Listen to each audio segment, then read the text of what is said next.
Going back to the founders, as you mentioned, they considered conscience a possession. You have the right to be able to have your possession. The most dear possession that anyone actually owns is what is within their own soul, their own conscience. So the founders really saw this as government should not be able to go just randomly take people's stuff. That's not their right. That's not what government can do. And the most intimate of their stuff is their conscience.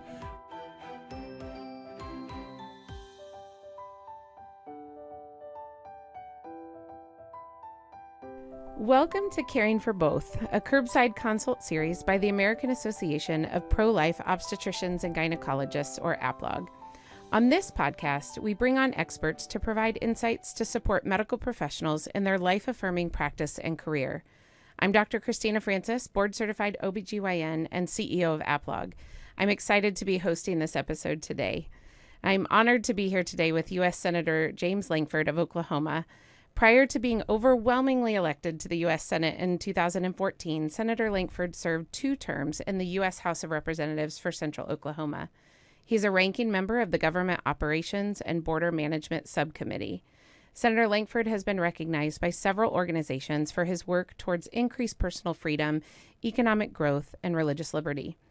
And speaking of personal freedom and religious liberty, last week, Senator Lankford introduced the Conscience Protection Act, a bill with over a dozen co-sponsors that aims to strengthen the conscience rights of medical professionals. AAPLOG Action is proud to be endorsing this bill, and I'm excited to have the senator here with me in person today to discuss this crucial piece of legislation in more detail. Senator, thank you so much for joining us on the podcast today. You bet. Glad to be able to do it. We're so glad to have you here. Well, could we just start out by having you tell us a little bit about yourself and how you came to serve Okies and Americans in general as a U.S. Senator? Yeah, it was a pretty unusual journey. By the way, I think this is our first podcast with a double redhead in the podcast as well. Go. So that's a big issue for us as well. But for me, this is a journey that I would have never expected to be in, but it was one that I really sensed that God had called us to be in. I was a youth pastor for 22 years. That's an odd thing to see as a journey to be able to be the United States Senate's youth ministry. But I served students for a little over 2 decades. My wife and I have been married 32 years. We've got 2 daughters, and we just assumed that was what we were going to do forever. And 2008, 9, and 10, we really felt called to do this. Excuse me. So I basically left my task. I was at that point, I was the director of Falls Creek, which is the largest Christian camp in America. We have about 51,000 students a summer that come. It's a really unique place to be able to serve with lots of families, lots of things that you have the opportunity to be able to help with. As students are on a spiritual journey in many ways. So it was a difficult departure for us. But I resigned there at the end of the camp, 2009, spent the next year running for Congress, was elected in 2010, and have continued to be able to serve my state and the nation since then. So it's a pretty different journey for me in that. Yeah, absolutely. Well, isn't it amazing, I think, how life takes us down different paths than we would have ever imagined. But I can imagine that working with that many young people all those years prepared you certainly to understand the ins and outs of what Americans need. Just family life. Yeah, absolutely. Absolutely. Well, so we're here today specifically to discuss the Conscience Protection Act, which, as we stated, you recently introduced in the Senate. And I just wanted to share at the beginning of the text of the bill, which we're going to include in our show notes, a link to the bill. But you noted that Thomas Jefferson declared in 1809 that no provision in our Constitution ought to be dearer to man than that which protects the rights of conscience against the enterprises of the civil authority. Right. So ever since our founding, really, as a country, we've recognized the importance of the protection of conscience rights. Right. And the potential for government to encroach upon those conscience rights. And certainly one of AAPLOG's key missions is defending the conscience rights of medical professionals, which I think is even more crucial today than it ever has been before. And you have been such a champion of conscience rights for us in the medical profession for so many years. Can you just tell us a little bit about why is this issue so important to you as a non-medical professional? You know, why is that important? Yeah, I'm not a medical professional. I like saying medical professionals in a non-professional setting, if I can say it that way. Yeah. For me, this is going back to the founders, as you mentioned. They considered conscience a possession. You have the right to be able to have your possession. The most dear possession that anyone actually owns is what is within their own soul, their own conscience.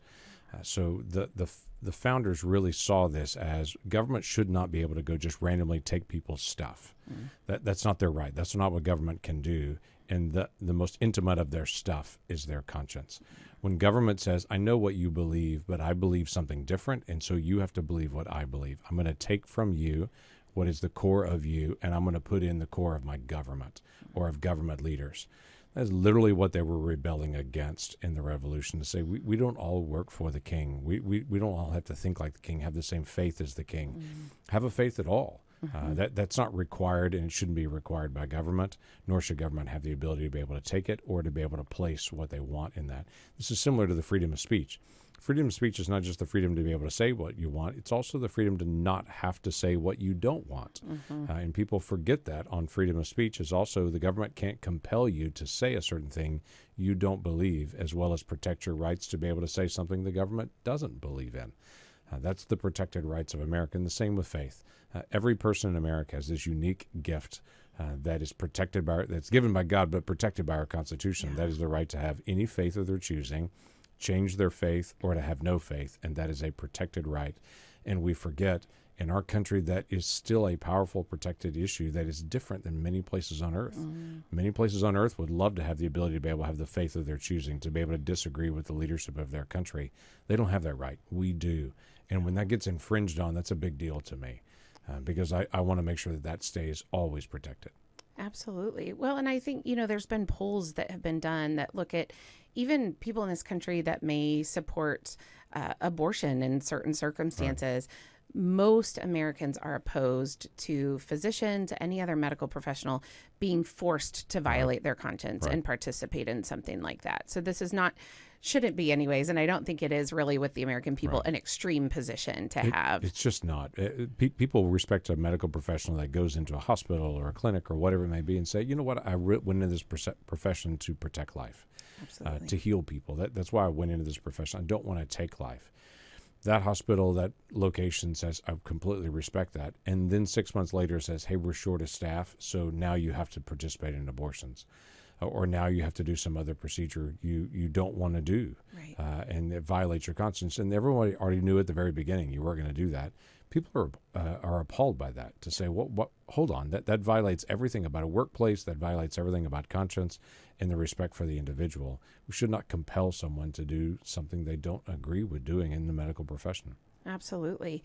Well, and I know that there are several federal conscience protections that are in place. Right. Many people who are listening to this may not know them by name, but the Church Amendment, the Weldon and Coates-Snow Amendments, and actually AAPLOG with the Coates-Snow Amendment in particular was instrumental in helping support that coming into effect. So many people might think, well, I know there's these federal conscience protections in place, so aren't those sufficient to protect us as medical professionals? So can you explain why it is that the Conscience Protection Act is needed in addition to these protections?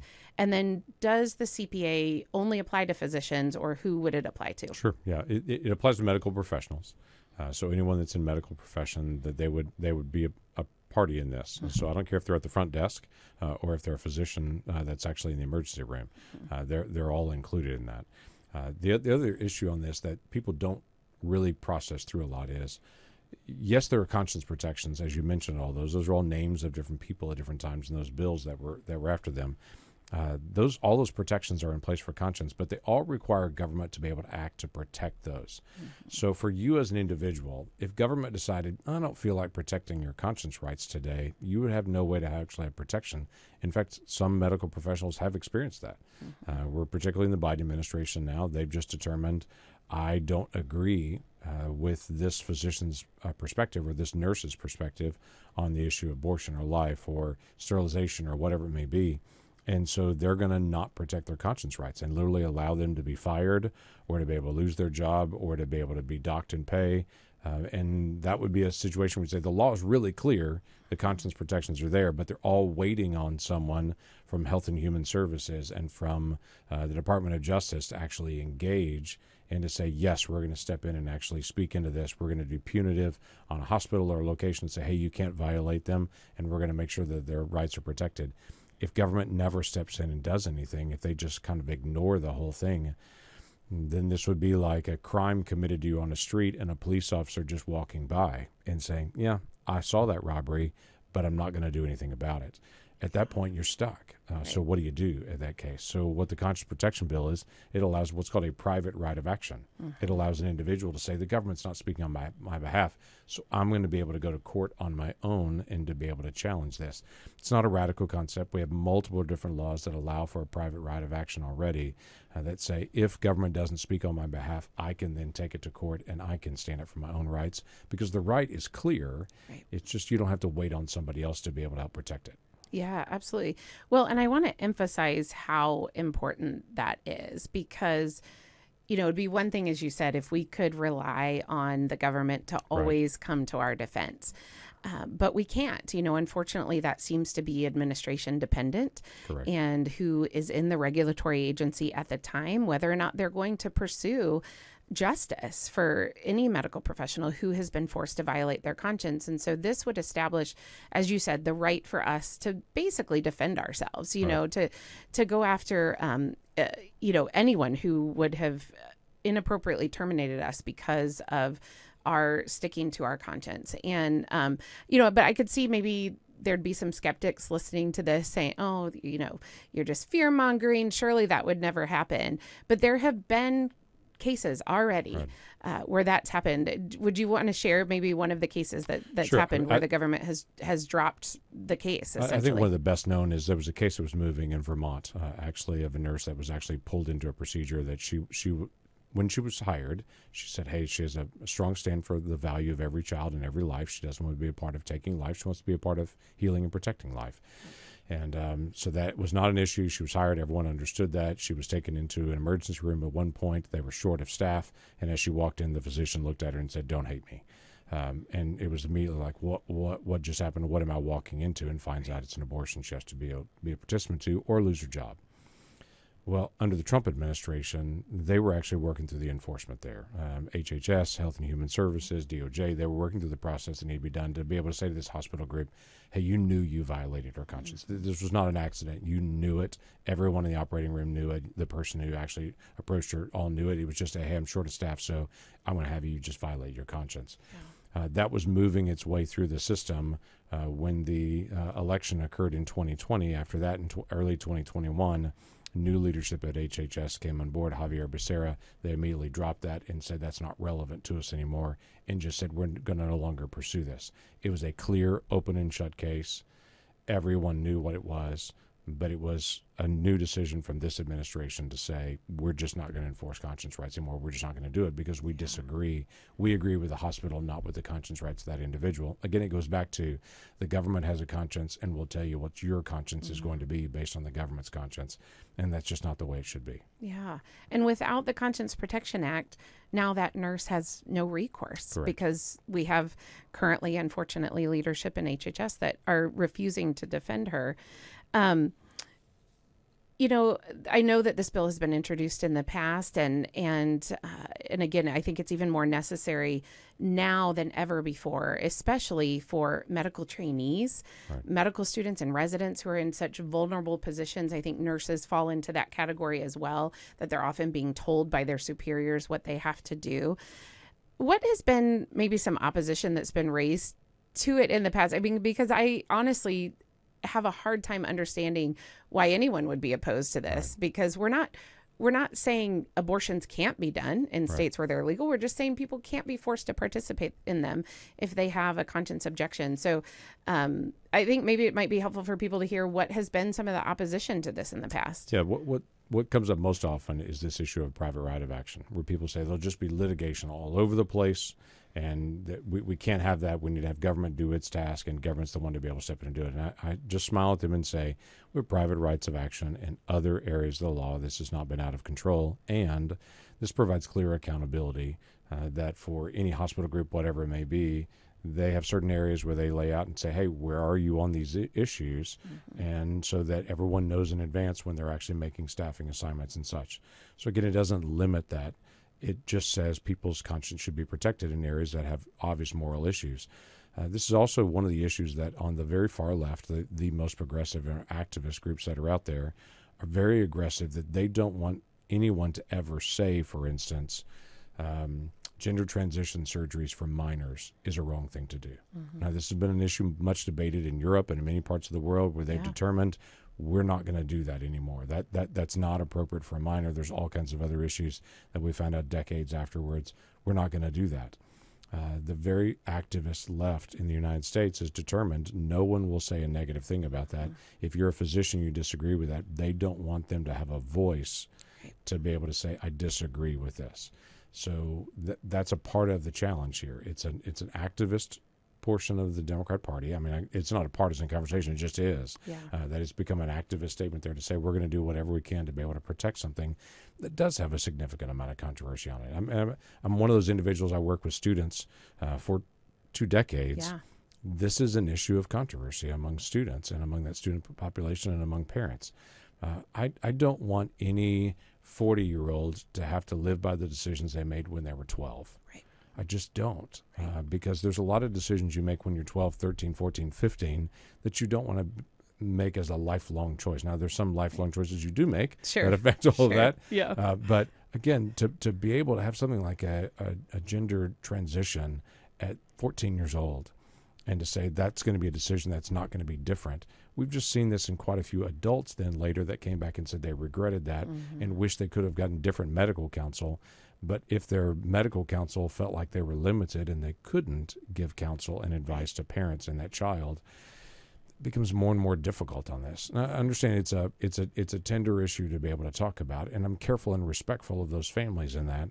But also I'm careful and respectful to all of those physicians as well to say, I don't agree. This is not a good idea for a child. This is not good for them to do the hormone treatments. It's not good for them to have a surgical change on this. This has a real damage to their bones and to their system and their brain development, all these other aspects that are all affected by this, and we don't know where it goes.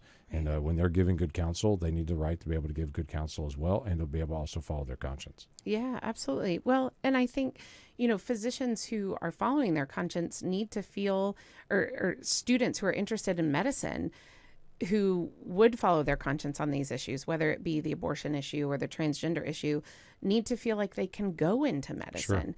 And we know as an organization, we've talked to students. In fact, just in the last few months, I talked to a medical student who came up to me after I'd spoken somewhere in tears after she found out about AAPLOG, that we were defending conscience rights, because she had her whole life had dreamed about being an OBGYN. And she had just recently told her husband that she didn't think she could go into OB because she was so afraid she was going to be pressured to participate in abortions.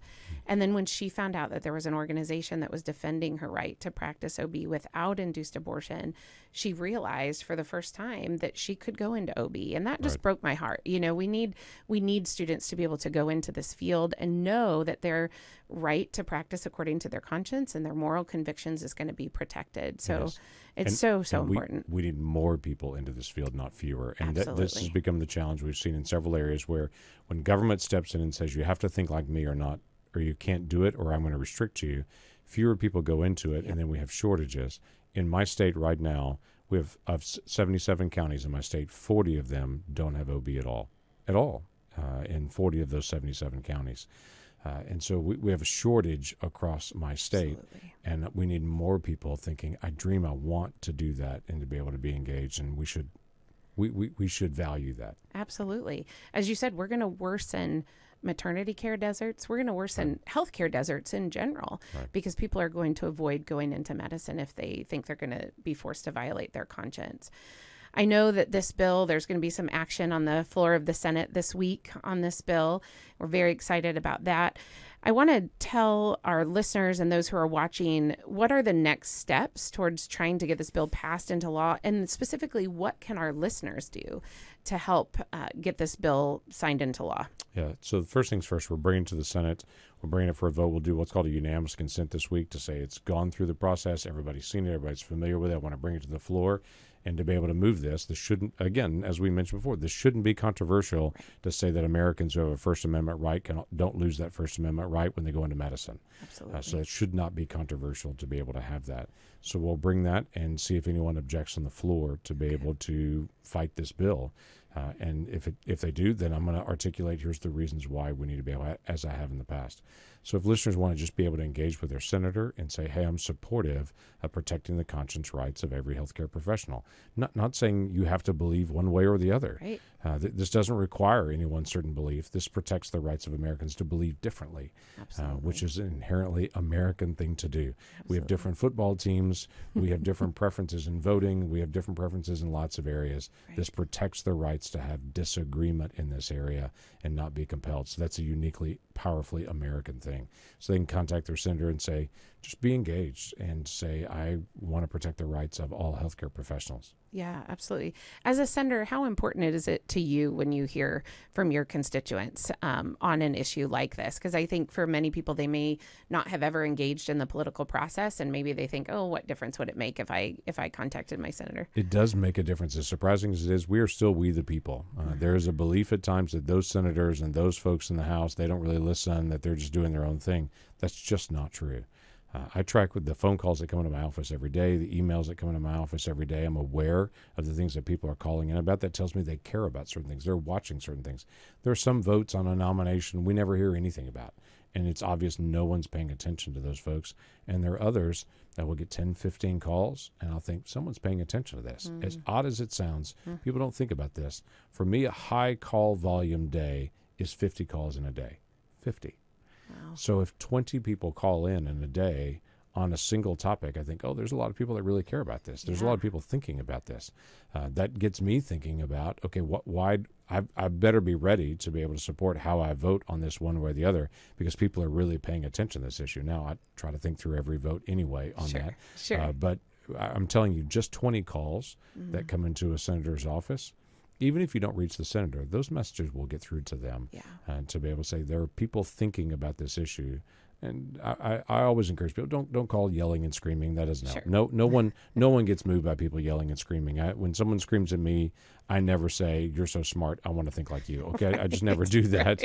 Right. But when someone calls with a reasoned belief and says, this is important, I think, as an American and to me as an individual, it's something I have to pay attention to. Yeah, absolutely. Well, and I think, for people listening to this who are not medical professionals, you can call your senator and tell them why it's important to you to have a medical professional who can practice according to their conscience.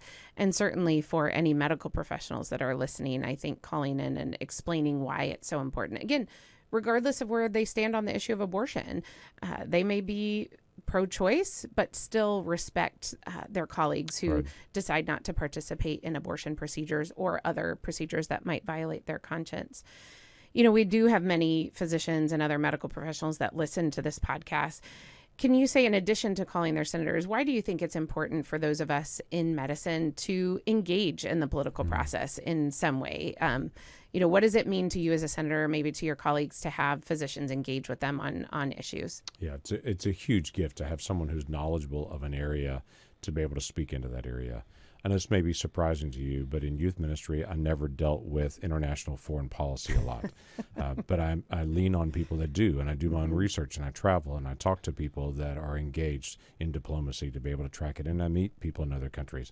Same thing with energy or AI or any number of things. I didn't do all of those things. There is no senator that's done all of these things. So we lean heavily on professionals that do it all the time and say, what's it like on the ground day to day for you? So when a medical professional speaks in on a healthcare issue, whether that's Medicare or whether that's Medicaid reimbursement, whether that's how we're handling PBMs with pharmacies, whether any number of issues, conscience issues, and I go on and on it. Those things are important when we get a chance to get a healthcare professional say to us, this is what it looks like on the ground. This is why we need more graduate students. This is why we need more opportunities for this, whatever it may be, so there's greater understanding. That matters a lot. People that are patients, they speak into an issue, but it's different when a healthcare provider speaks into it because they're talking about what 100 patients think about something because they've experienced those. Those are families they're taking care of on a daily, weekly, monthly basis. Yeah. And so they're very, very familiar with it. So I encourage people to get engaged and to be able to have that reasoned educated dialogue, knowing the person you're talking to doesn't know the issue as well as you do, because I don't deliver babies. I don't know if you knew that, but today I delivered exactly 0 babies today. Okay, that's not an issue that I know. I've been at the birth of 2 daughters. There you go. But that's as far as I've been on it. So talking to someone who lives it, breathes it, has to manage the staff, has to handle the insurance issues, all those things are helpful. Absolutely. Well, and we're so happy to be a vehicle for our members to be able to engage in this process. And certainly your office has been wonderful to work with over the last many, many years. And so we just want to encourage we know that our members are busy taking care of their patients, but we want them to know that there is a good reason to get engaged in this process, and that there are people here in Washington, D.C. who are happy to listen to them and happy to get some feedback from them. So just as we wrap up, Senator, if our listeners want to find out more about the progress of the Conscience Protection Act and all of the other important work that you're doing, where can they go to find out the latest information on that? So there's a couple of places. They can go to my website, lankford.senate.gov. It's G-O-V, Lankford with a K, by the way. We have a lot of folks that spell it with a G. That's the other side of the family. We're the Lankford with a K side of the family. So lankford.senate.gov. That website has got a lot of information there. You can also sign up for our e-newsletter. We put it out once a month just to give an update of some of the things that we're working on. This will definitely be a part of our next e-newsletter that'll go out at the end of this week, actually, and we'll continue to be able to send that out on a regular basis. So for us, we want to just be able to talk about it with people and keep that dialogue going. That lankford.senate.gov has also got all of our contact information, email addresses, snail mail if they want to actually have a stamp and pull that out and use that, or phone numbers. You can go on social media as well at Senator Lankford. I just encourage people, don't believe everything you read on social media, as we don't, I hope. That's right. Absolutely. Absolutely. And this is a big week for not only your office in introducing or in moving this bill forward, but also for AAPLOG, as we are officially launching AAPLOG Action, so that we can put physicians and medical professionals really where they need to be in engaging in this process of advancing policies that will promote and protect the health of our patients. So again, we're very excited to be endorsing this bill. We support it wholeheartedly, and really hope that people will listen to sense when it comes to something basic like protecting our First Amendment rights and our conscience rights. So thank you again so much, Senator Lankford, for being with us in person today. Such a privilege and an honor to have you here. So thank you so much for joining us. Nope, glad to be able to do it. Thanks for continuing to be able to speak out. Absolutely, absolutely. And thank you to all of our listeners for joining us today. If you like this episode, please be sure to give us a like and a subscribe on YouTube, or if you're listening on a podcast app, give us a 5-star review. We'll see you on our next episode.